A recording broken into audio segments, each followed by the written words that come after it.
Om Sadashivasamarambham Shankaracharya Madhyamam Asmadacharya Paryantam Vande Guru Paramparam Yada Vidya Vilasena Uta Bhautika Srishtaya Tannauni Paramatmam Satchidananda Vigraham.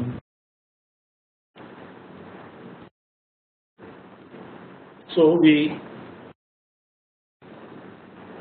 were looking at what are all the different pramanas accepted by our tradition, the Vedantins.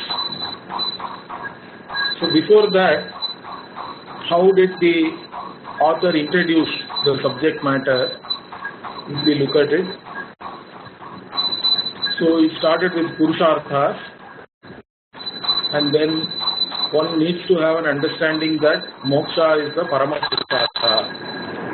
Parama Purushartha here means really the only meaningful Purushartha, because everybody is seeking moksha whether they know it or not. So the one who seeks moksha knowingly is a mumukshu, and as a mumukshu there is something to be discovered. What is that discovery? We have to discover that moksha should already be there, or it can never be attained.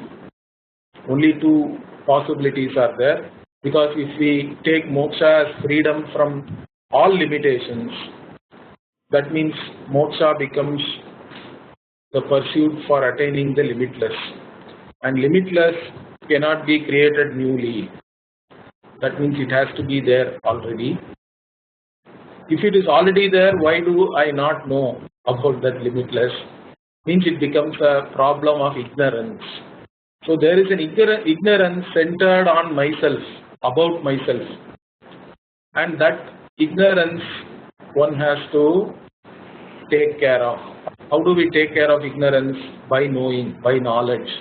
So the pursuit of moksha has to become a pursuit for knowledge. Okay, so that is the discovery one has to make as a mumukshu. So once we understand that what we are really seeking is knowledge of oneself as Brahman, in fact, as the limitless. So I have to know myself as the limitless. That means I am seeking knowledge of myself as Brahman, because Brahman, the word itself, comes from the dhatu brihi vriddhau. So that which is big, not as an adjective big, but it is big without any qualifications, which is actually limitless. Can you repeat this, JG, please? From where? Just the meaning of Brahman. Just the root word of Brahman. I didn't hear that one. The Brahman is from the root brihi vriddhau. Vriddhau is the meaning. Okay. So vriddha means normally something which is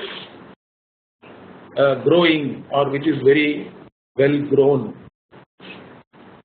and which is big, in fact.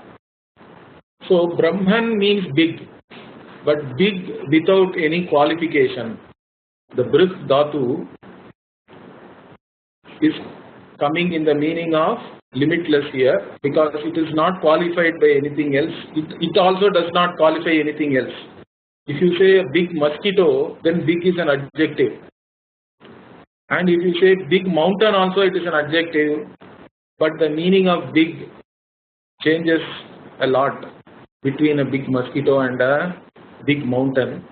But big in itself, without any qualification, refers to the limitless, and that is Brahman, and that is Param.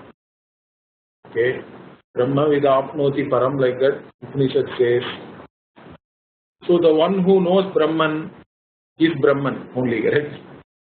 So Brahmavid Brahmaiva Bhavati also is there. So that means it becomes a quest for knowledge. And this quest for knowledge, if one has to undertake, before even we go and try to learn this knowledge from the source books, books like Vedanta Paribhasha are very useful because it is a Prakarana Grantha. Prakarana Grantha means it helps you to enter the subject matter. Pravesha, it helps you to enter the actual study of Vedanta. So Prakarana Granthas are normally supposed to be studied before you actually study the Moola Grantha for a particular darshana. So that way each discipline of knowledge has its own Prakarana Granthas. So like that here Vedanta Paribhasha one is supposed to study, because first we should understand what is knowledge and how we can gain that knowledge. What are the different means of knowledge through which I can attain knowledge. So that is the study we are undertaking here. So as part of that, some definitions are also given to start with. One is, what is a pramanam? Pramanam means pramaa pramanam. Okay, the means of knowledge, simply put, the instrument of knowledge. And again, karanam itself is known as asadharanam karanam karanam. So something which is extraordinary amongst the different causes for a particular result. Karana occupies a very exalted position, you can say, something which is very important, without which you cannot really get the result, let us say. Such a thing is called karanam. So pramaa karanam pramanam first. Then what is pramaa also is defined. So pramatvam anadigata abhadita artha vishayaka jnanatvam. Like this it is defined. So prama or knowledge is with reference to an object which itself is not known to me already. Anadigata. Okay, anadigata means not known already, already not known or already not obtained, already not gained. Adigatam means gained. Anadhigatam means not already gained. And abhadita means that which cannot be negated. So whatever you know should not be negated, and whatever you know should be something which you have not already known. That way this knowledge itself is defined. And if we define knowledge like this, smriti or recollection, memory cannot be included in this. If you want to include memory also as knowledge, because some acharyas have done like that in the tradition. So if we want to include memory, then we have to only say abhaditartha vishayaka jnanatvam. Anadigata you cannot bring in, because smriti itself is of a thing which you have already known, correct? You are recollecting something which you have already known. That is known as smriti or memory. So like this definition for pramanam and definition for pramaa itself was given. Then any definition once you give, it has to be established that this definition holds good under different conditions. Okay. So there can be three types of defects for any definition or lakshana. Okay, in Sanskritam, a definition is known as lakshana. Lakshana can have three types of defects. Avyapti. Avyapti means your definition does not cover something which it should have covered. Okay. So that means you are defining some set, correct, if you take set theory, but your definition is only of a subset. It doesn't really cover the entire set. Then it becomes avyapti. Okay. The other dosha is ativyapti. Ativyapti means what? Your definition is a superset. It is not. It is defining something more than even whatever you set out to actually define. Then it becomes ativyapti. And asambhava means whatever you are giving lakshana is not even found in any of the members. Okay, it doesn't even come in. Your set itself is not there anywhere. Your definition is outside the set itself. So like this, three types of defects can be there. One of the defects which the Purva Pakshi says, brings here is what? With reference to Anadhigatam, there is a question raised. So you say that knowledge means you should have only of things which you do not already know. But what about if I keep staring at something? There is a dharavahika pratyaya, dharavahika buddhi is there.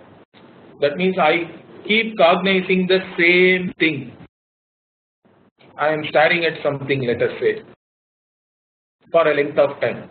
And according to the Purva Pakshi, each cognition is momentary. Of course, our view is not that. That is the view of the one who is raising the question. So what we answer, first we provisionally accept his contention and then say, even though each cognition is momentary, that moment itself becomes the defining factor for that cognition, correct? That moment of time. And the current time only qualifies the current cognition. It does not qualify the previous cognitions. Because the problem for the definition comes when you start staring at something. The first cognition is not a problem because that is the first time you are knowing that, let us say. Then according to the Purva Pakshi, the second cognition onwards, there is a problem because it is adhigata, it is already known. The second cognition is only revealing to you what was already known in the first cognition. Thereby your definition is defective. It is avyapti, like that the Purva Pakshi can say. To answer that, we say that each cognition is qualified by that moment itself, that time. And each moment qualifies only that cognition and not the previous ones or the future ones. And since time is different in each cognition is still unique. It is something new only. Because it shows you that this thing exists now. Is that clear? Right now it is existing. Itself is a new knowledge always. Each now is a new now, correct? It is not something already which is there. Each now is a new now. And therefore, there is no problem. Like that, we say. For that, we say that time itself is cognized by Indriyas. Again, this is a contention which the Purva Pakshi does not accept really. But some Mimamsakas argue that time is also cognized through Indriya only. So we take that argument and use it here. But then the actual Siddhanta is what? Even when you are looking at something for a length of time, we consider it as only one cognition because our definition of knowledge doesn't say that a cognition has to be momentary. A cognition can last as long as the Anthakarana Vritti through which that cognition is taking place lasts. So according to our view, okay, how does knowledge take place? Knowledge takes place when the mind takes the form of an object. That is what we call it as Anthakarana Vritti. Vritti here means Parinama, the modification of the mind so that it takes the form of a particular object. And as long as that form is there, that Vritti, Stayitva of the Vritti is there, correct? That Vritti can last. The particular modification of the mind lasts for some time, and till that time lasts, the knowledge also is only one. If Vritti is one, knowledge also is only one because knowledge itself we are defining as something, the consciousness which is qualified by the Vritti, which is conditioned by the Manovritti, the Anthakarana Vritti.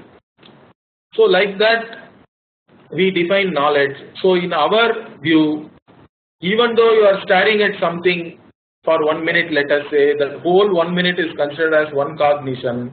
If your Manovritti lasts that long. But in reality, for nobody it lasts that long because mind keeps on going from one thing to another, correct? So as long as some other vritti comes, this vritti is out. And or we can even go to sleep when there is no vritti actually. So like that different things may happen. Okay, a vritti does not last forever, but it need not be momentary also. That is the whole idea. It can last for some time. So with this view, there is no question of any avyapti because there is only one cognition and our definition holds good.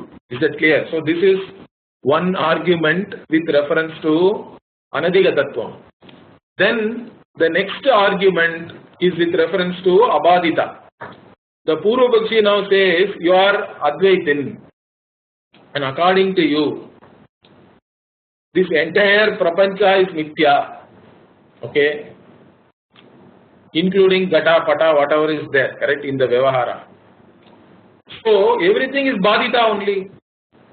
Then how can you define knowledge as abadita? There is no knowledge which is abadita. All the Vyavarika jnana, which whatever we know, gata, pata, whatever it is, okay, in the Vyavahara, everything is mithya only. In fact, we even give a logic for that. We say, Ghata dehe mithya, drishyatvat, we say. In fact, we give the reasoning as, since it is seen, it is mithya. It is only an appearance. Swapna, like a swapna, like that, we can even give an analogy or even a logic, a inference. So, for us everything is already badita. Then how your definition is now gone again, okay? It doesn't hold good. For that we say, yes, correct. The one who has Brahma Sakshatkara, the one who has known this entire world, including himself as Brahman, for that person, this entire Vyavahara is mithya only. We don't deny that. But till the time you take yourself as a knower, okay, then knowledge and the known object are also equally real. If the knower is real, the knowledge and the known object are also equally real if they are not negated within the Vyavahara. Understand that. Of course, if you see snake on the rope, snake it cannot be taken as real because it is badita. Within the Vyavahara itself it becomes badita, correct? It becomes negated. But if you see a rope as a rope, then it is knowledge because you take yourself as a knower means then there is a means of knowledge and the known object also is as real as the knower. That has to be accepted by everybody. So when we say abaditam, we have to add samsara dashayam abaditatvam vivakshitam. So what we really mean by abaditatvam is samsara dashayam only. Okay, not for a brahmajnani.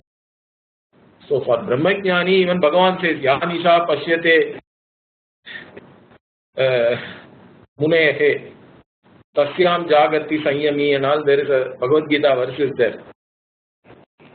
So those for whatever is day for normal people is night for the jnani, and whatever is night for these people is day for the jnani, like that Bhagavan says.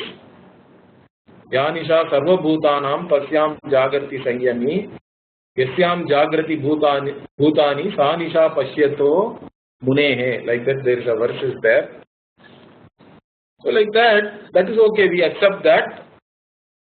So there is no problem in my definition. We can add samsara dashayam. And for that he is quoting a verse also which says that as long as the dehatma pratyaya is there, which is also kalpitaha only, which is there, then all these pramanas are also equally real as the dehatma pratyaya. They are as real as the knower. Dehatma pratyaya here really means you take yourself as a knower. If you take yourself as a knower, then the means of knowledge and the known objects are also equally real. Okay. So, till Atma Nishchaya, this is valid only. So, like that, there is no problem with this. So, like this, we have seen all these things. Then, the Pramana themselves were listed. Okay, 6 Pramanas are there. Pratyaksha, Anumana, Upamana, Shabda, Arthapatti, Anupalabdhi, Vedas. Like that, it is listed out.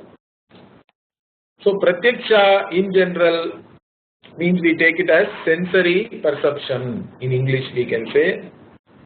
Whatever direct knowledge we can say, whatever we experience directly through our senses, that is Pratyaksha. Okay. But again, only these senses can give you Pratyaksha Jnanam. That is what the others say. But for Vedantin, the Pratyaksha Jnana can even come from Shabda. So that is a very important thing for us. In fact, we will argue for that. A long argument is there. Later on, we will see that. So, because the Tattvamasi, Aham Brahmasmi and all is supposed to give you Aparoksha Jnana, means direct knowledge. Aparoksha means not Paroksha is Aparoksha, which is really Pratyaksha only. So, it is direct knowledge. That means, so words also can give direct knowledge, not only sense organs. That is very important for us. We will talk about that later. But in general, Pratyaksha means direct knowledge. Then Anumana. Anumana is indirect. Why? Because directly we don't see the fire. We see smoke on the hill, and then we do inference saying there is fire. So what we see is only smoke, but what we infer is fire. Now here again certain things are very important. The hill, the Parvata, so Parvato Vanniman, like that in Sanskrita we say. Vanhi means fire. So Parvataha Vanniman means the mountain is having fire.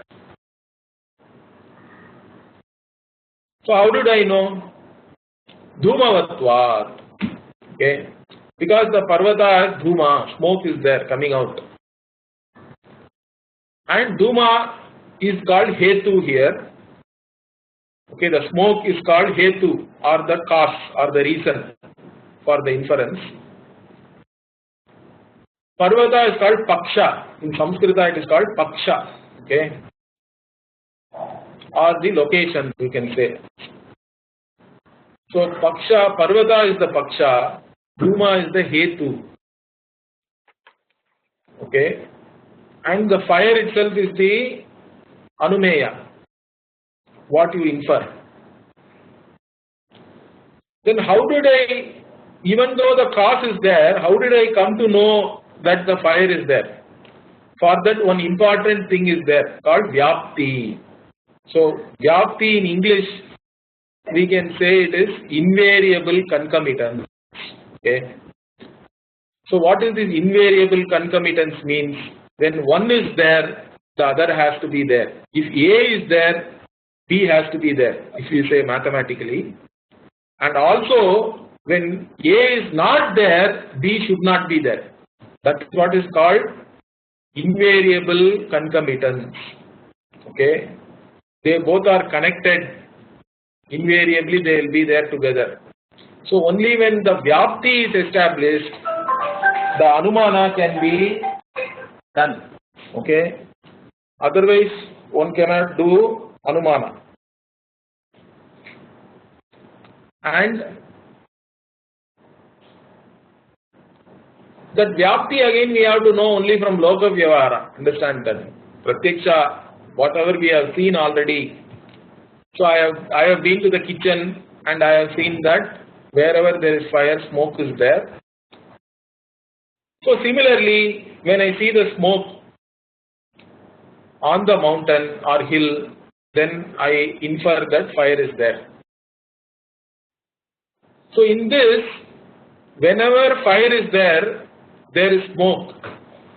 Whenever A is there, B is there. This kind of a relationship is called anvaya. Okay. So when one is there, the other also is there. That is called anvaya. Okay. Then wherever fire is not there, smoke is not there. When A is not there, B is not there. When one thing is not there, the other thing also should not be there. That is called Vyatireka.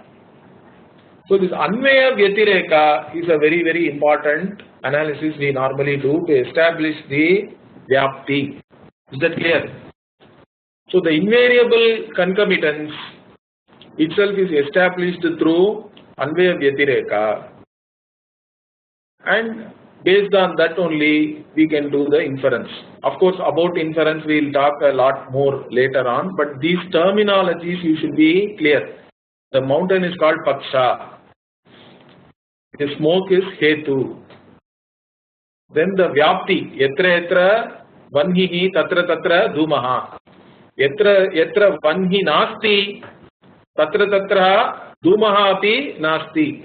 That is called Anvaya and Vyatireka, which establishes the Vyapti. And based on the Vyapti, we infer the fire, which is Anumeya. And the knowledge we gain through the Anumana Pramana is called Anumiti. Okay. In the case of Pratyaksha, knowledge also is known as Pratyaksha, means of knowledge also is known as Pratyaksha. For Anumana, the means of knowledge is called Anumana. Okay. Because by seeing the smoke, you then remember the Vyapti, and then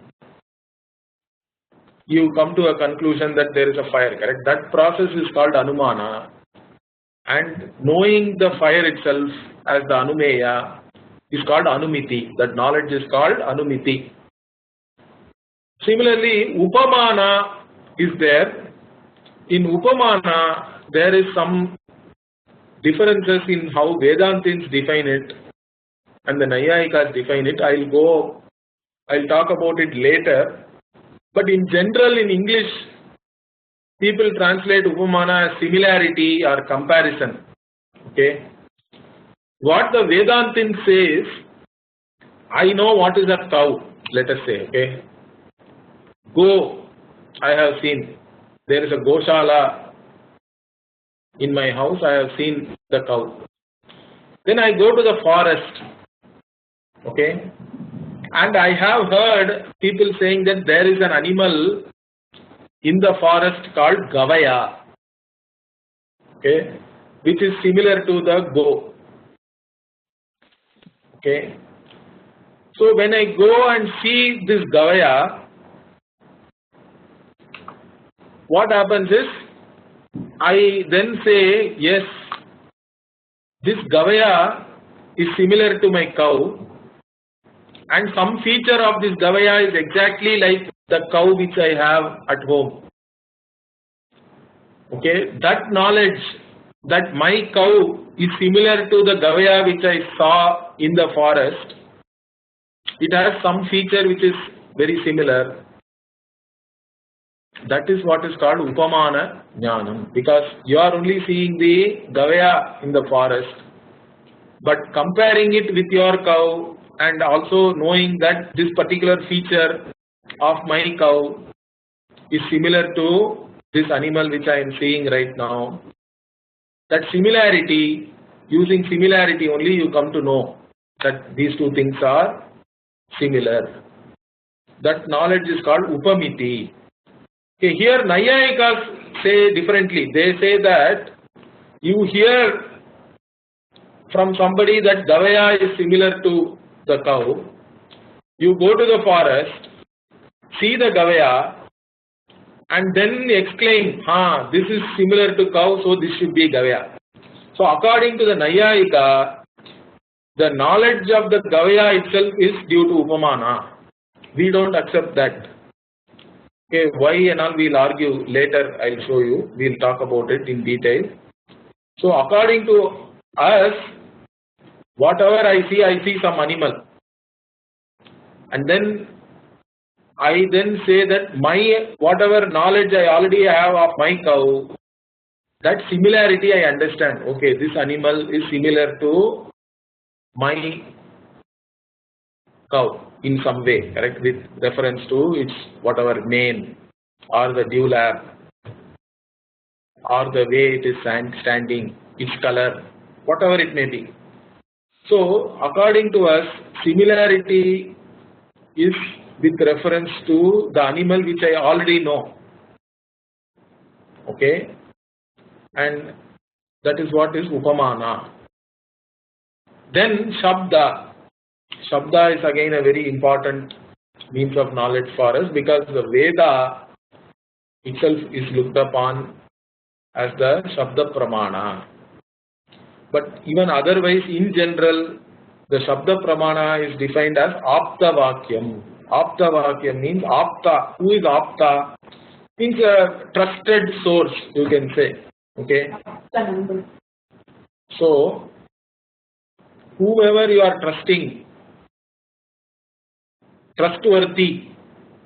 So certain things we consider as trustworthy, and if you come to know from that source, then we take it as the truth, correct? So for example, at one point in time, even BBC and all, we used to have consider it as a trusted source, but not anymore, I think. So even if you listen to BBC news nowadays, we don't know whether it is the truth or not. Indian media, you don't have to even bring them in. Mostly, if the media says one thing, it may be totally opposite also. Anyway, Shabda Pramana is very important for us. So whatever knowledge we gain through words, whether it's the written word, spoken word, both are there. So the knowledge we gain through words is very important for us. And more importantly, others say words can give only indirect knowledge. But Vedantins, we hold that words can give both indirect and direct knowledge. It depends on the object which the word is revealing. So for example, you read in a book about Himalayas. You have never gone to the Himalayas. Means whatever you read and know about the Himalayas is indirect, because you have not known Himalaya, the mountains, directly yet. You can of course go to the Himalayas and check whether whatever was said is correct, that description is fine and all that. But word itself is only giving you indirect knowledge. But what if I am eating mango and I don't know that it is mango? Okay. At that time, somebody comes and tells me, hey, give me that mango. I also want it. So from that, what do you know? You come to know that whatever the fruit which you are eating is mango. Okay. Now since that mango is something which you are directly holding and experiencing, the word also is going to give you only direct knowledge of that mango. You cannot say that mango is, the knowledge of the mango is now indirect, correct? It is not indirect, because the object revealed by the word is already directly known by you. So the knowledge revealed by the word also is direct knowledge in this case. So whether a knowledge is direct or indirect does not depend on the pramana itself. It actually depends on the object which is revealed by that pramana. That is our stance, and it is very important for us actually. Okay, so this particular thing is very important. Why? Because even the Mahavakya which is revealed by the Shruti, where the Shruti is equating and revealing yourself as Brahman. There also we have to say that the opposing view is what? That it is indirect knowledge. In fact, they even say that that knowledge is not even possible. It is only you have to do upasana, that aham brahmasmi is a ahangraha upasana. So it is not really even knowledge, because words can never reveal something directly, is also a contention they bring in to establish that. But we hold that words reveal direct knowledge if the object is also directly already being experienced. So since here the Shruti is revealing about yourself, nobody can say that I don't experience myself, correct? Yourself is the most intimate, and it is something which we are experiencing. It is self-revealing and self-existing. That is our self. Nobody can claim that I don't experience myself. So since the self is already pratyaksha, and if a confusion or some wrong notion about yourself is clarified by the Shruti, and if the Shruti is revealing your real nature, that knowledge also is only aparoksha. It cannot be a paroksha jnanam. It cannot be an indirect knowledge. Whatever Shruti reveals about yourself has to be direct knowledge, because the self itself is directly all the time experienced. So that is a very important thing for us, that words can reveal both indirect and direct knowledge. Okay. So that is something. Then arthapatti. Arthapatti in English they translate it as presumption. Okay. So presumption doesn't really reveal anything to you, the word itself. So let me explain that.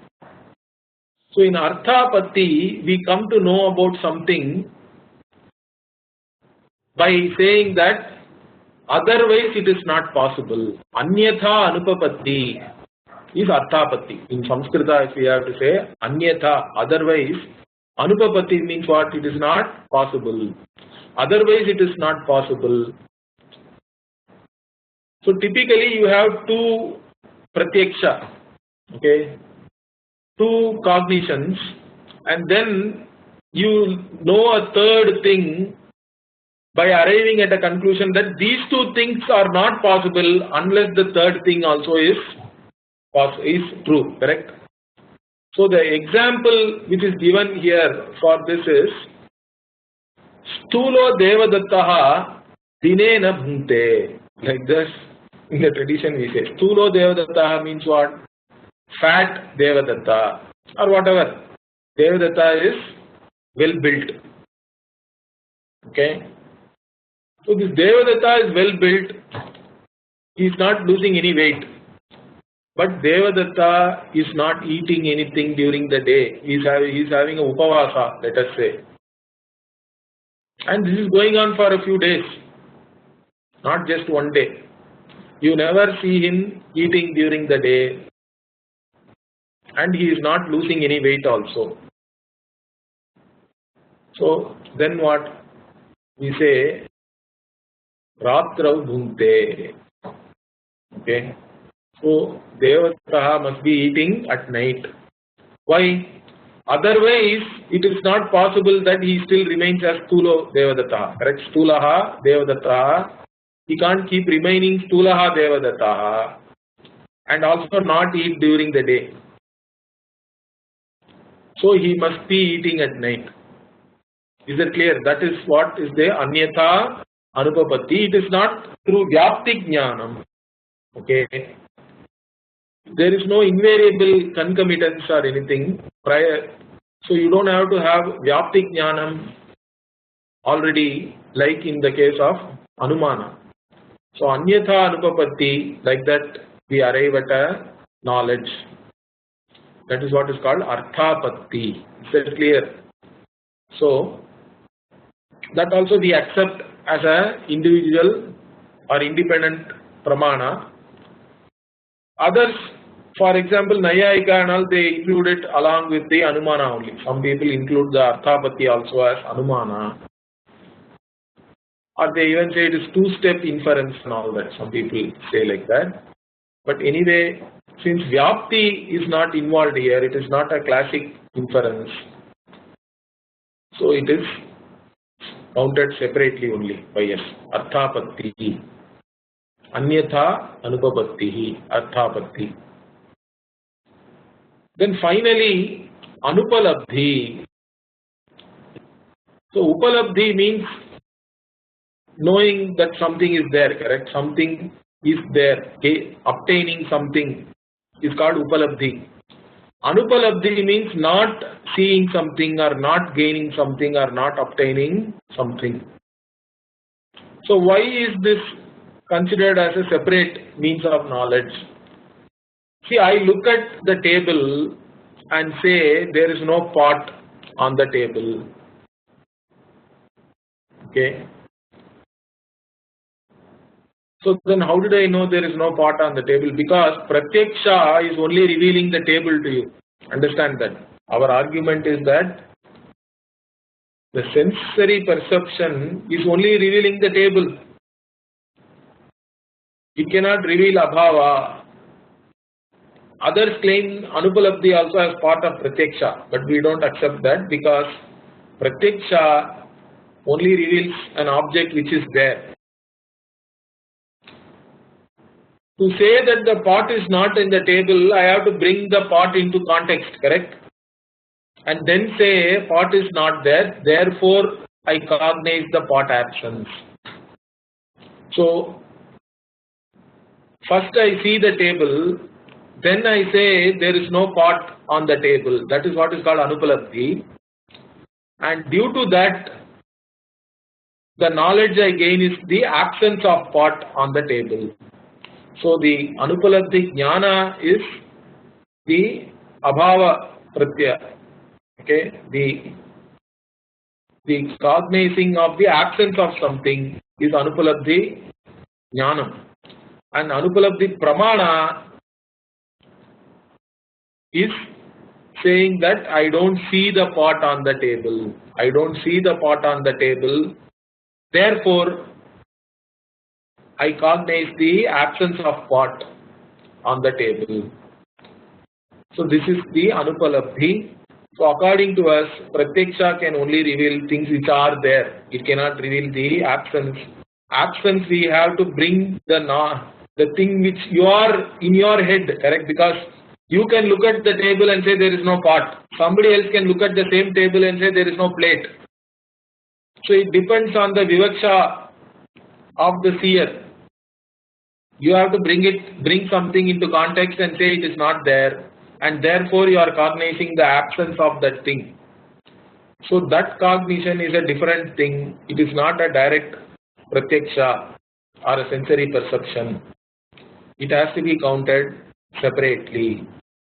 So like this there are 6 pramanas we accept, and in the same order now we are going to discuss all these pramanas in detail. Of course, in this Pratyaksha and Shabda we will be discussing a lot, because those two are very important for us. Anumana also is important. Upamana and Arthapatti and Anupalabdhi are not that important, so the discussion will be quite short. Okay, continuing, now we are starting Pratyaksha. So in the text, this is a separate section called Pratyaksha Paricheda. Okay. So this is a section, now we are going to talk about Pratyaksha.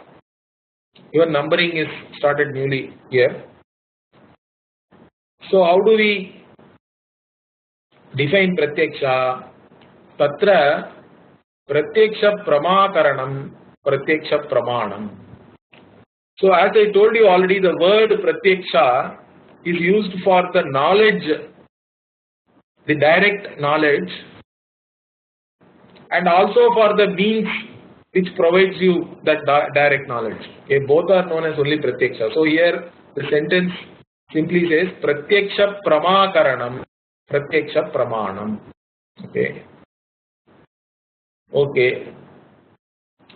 Then, in general, we defined knowledge, pramaa, as anadigata, abhadita, artha, vishayaka, jnanatvam, pramatvam, like that.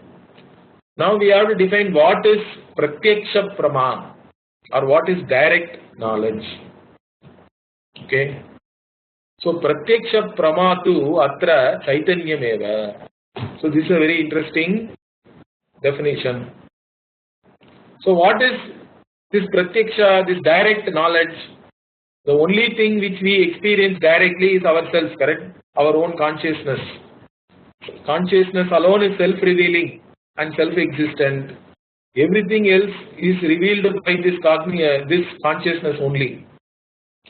So, the only thing you know directly is consciousness alone. So, this pratyaksha jnanam also is equated to this chaitanyam. Okay. But again, there is a question. But before that, he is giving a shruti pramana also for this. So, how can you say this pratyaksha prama is chaitanya? So, for that, the author is quoting the Brihadaranyaka shruti, yat sakshad aparokshad iti shrutehe. So, in the Brihadaranyaka Upanishad, this chaitanyam is revealed as aparoksha. That means it is something directly experienced. Sakshat also it says. Okay. So, here again aparokshat ityasya aparoksham iti artha. Because that aparokshat, fifth case, doesn't have any real meaning here. We have to take it as aparoksham. Okay. This is Chandasa Prayoga. That means Vedic Sanskrit does not always follow all the grammatical rules of classical Sanskrit. So sometimes certain things can be different. So here Chaitanya alone is aparoksha, everything else is paroksha only. Therefore we say that Chaitanyam is pratyaksha. The pratyaksha prama also is only this Chaitanya. Knowing oneself is pratyaksha prama, direct knowledge. Okay, but what is the problem in such a definition? So this Purvapakshi comes now. Nanu Chaitanyam anadi. So Chaitanya is anadi, ananta. It doesn't have any beginning. It was never. It will never end because it is not even in space-time. Space-time itself has come from this Chaitanya. Okay. So tasmad etasmad atmanaha akasha sambhutaha. Akasha itself came from this Atma, which is Satyam Jnanam Anantam Brahma. So that Chaitanya, which is Jnana Swarupa, is Anadi. So how can that be called as the Pratyaksha Prama or the direct knowledge? Tat katham chakshuradehe tat karanatvena pramanatvam iti. So how can you say this Chaitanya is revealed through all these eyes and ears, all these senses which we possess, correct? So how can these senses become instruments to reveal this Chaitanya as this direct knowledge? How is this possible? Because Chaitanya never starts. There is no start, beginning. There is no end also. So again here the author accepts that Uchyate, yes. So what does he say? Chaitanyasya anaditveti. So even though Chaitanya is beginningless, it is anadi, tad abhivyanjaka antakarana vrittihi indriya sannikarshadina jayate iti vritti vishishtam chaitanyam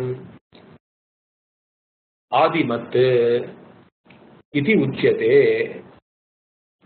So what he says here is, Chaitanya is anadi, Chaitanya is always there, but it is not manifest. Like so many things we can say, correct? Even sunlight is there everywhere sometimes, but we can make it manifest specially using a lens. Okay. Or we can put a prism and make it manifest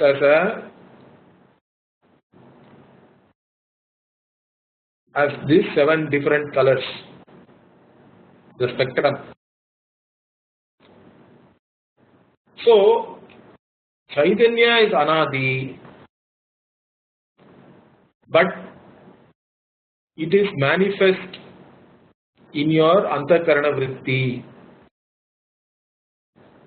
and that antakarana vritti itself is due to your indriya coming in contact with an object. Indriya sannikarshadina.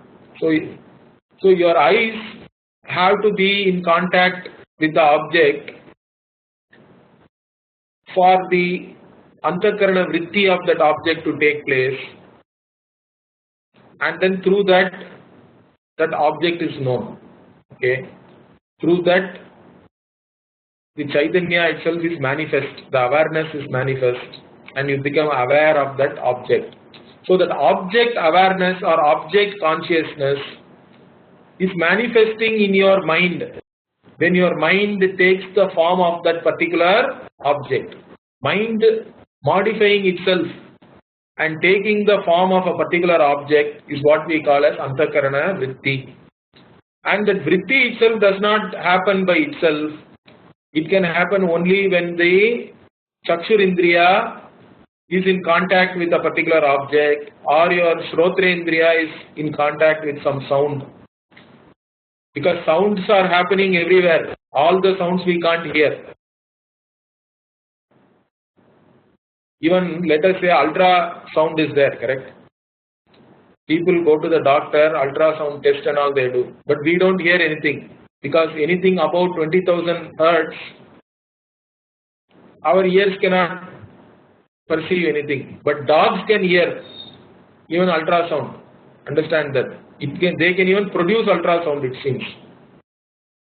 So, like that, this ultrasound and electromagnetic waves are all, so many things are there. But whatever we perceive is only a small subset of whatever is there. Like that, Chaitanyam is there everywhere. But it becomes manifest only through your antakarana vritti.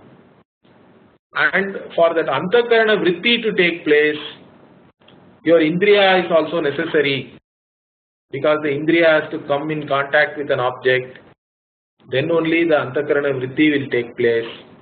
And through that antakarana vritti, when the consciousness, that object consciousness is manifest, then only that knowledge takes place.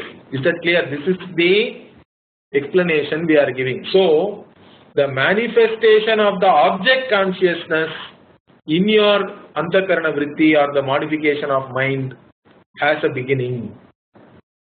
Although Chaitanya itself does not have any beginning, the Chaitanyam which is conditioned by a particular object and its manifestation in your antakarana has a beginning.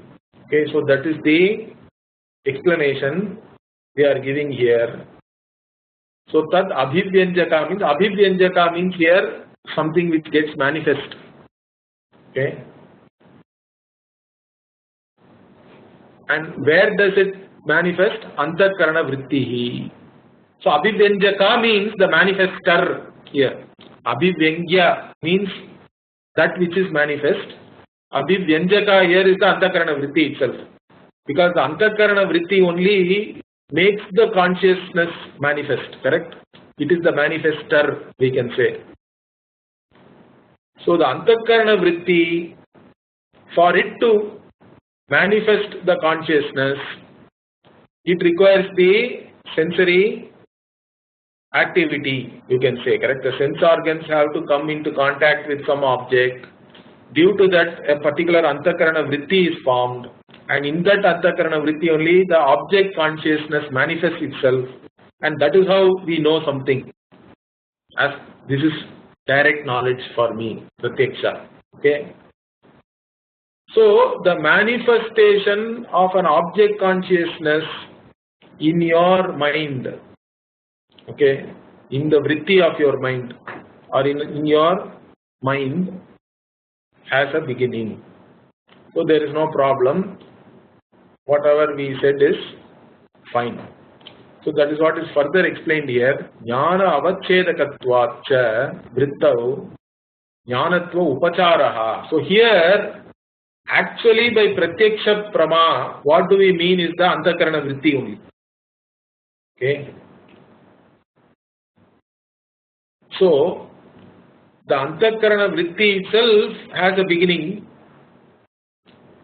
and that beginning is because of the senses coming into contact with some objects.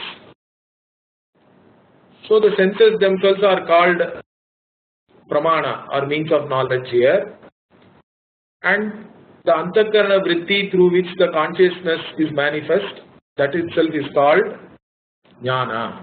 That jnana is a figurative usage because the antakarana vritti is the one which is conditioning the consciousness. It is a upadhi. So avachedakatva means what? Like the pot limits the space, we say, as though. In reality, the space is not limited by the pot, correct? Pot itself is in space. But we talk about a small pot space, a big pot space and all that. Or the space in a room, let us say. A building also is limiting the space. So avachedakatvam means basically a limiting factor. But this limiting factor also is only kalpita. It is as though limitation. There is no real limitation. Space itself is like that, means then what about Chaitanya? Chaitanyam is there everywhere. But it is as though limited by the vritti, the antakarana vritti, and it is manifesting through that. And that is why we call that vritti itself is as jnana. It's a figurative usage. Upacharaha means figuratively we call the modification of the mind or the antakarana vritti. Antakarana parinama. Vritti means parinama, I told you already. Modification. So the antakarana vritti itself is known as jnana in a figurative sense. Taduktam vivarane. Again, this author will again give quotations from the tradition to bolster his opinion. Okay, because it is not his own opinion. He is showing you that also. So Taduktam Vivarane. So Vivarana is a commentary on the Panchapadika.